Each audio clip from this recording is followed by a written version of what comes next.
ऋतस्व की ज्याचं सगळं लुटलं गेलंय त्यालाही झोप लागत नाही. ज्याला लुटला गेलाय जो त्याला झोप लागत नाही. म्हणजे बलवान व्यक्तीशी वाद केला म्हणून झोप लागत नाही. सगळी साधनं ज्याच्याकडे आता कुठली नाहीये त्याला झोप लागत नाही. ज्याला लुटलं गेलंय त्याला झोप लागत नाही. कामिनम जो काम विकाराने व्याप्त झालेला आहे त्यालाही झोप लागत नाही.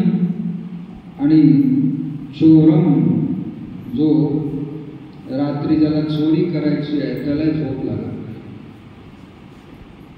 आता यामध्ये धृतराष्ट्राला स्पष्ट विचारायचं विदुरांना, या कुठल्या कॅटेगरीत तू बसतोस?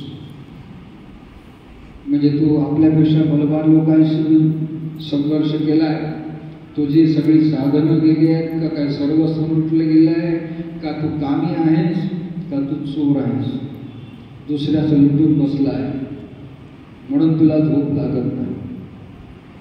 कच्चित येतैर महादोषे न स्पृष्टोस नराधिप. आता यातला कुठला दोष तुम्हाला स्पर्श करून गेलाय महाराज धृतराष्ट्र?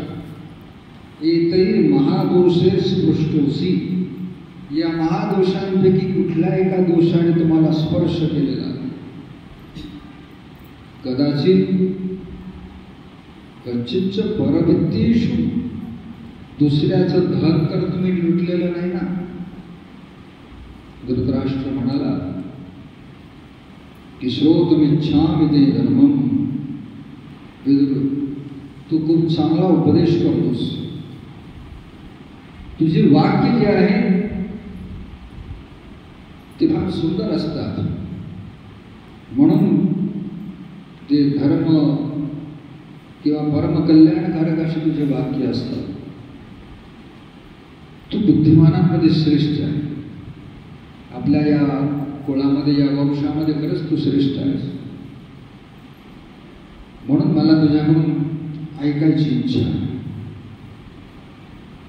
विदुर म्हणाला या प्रसंगी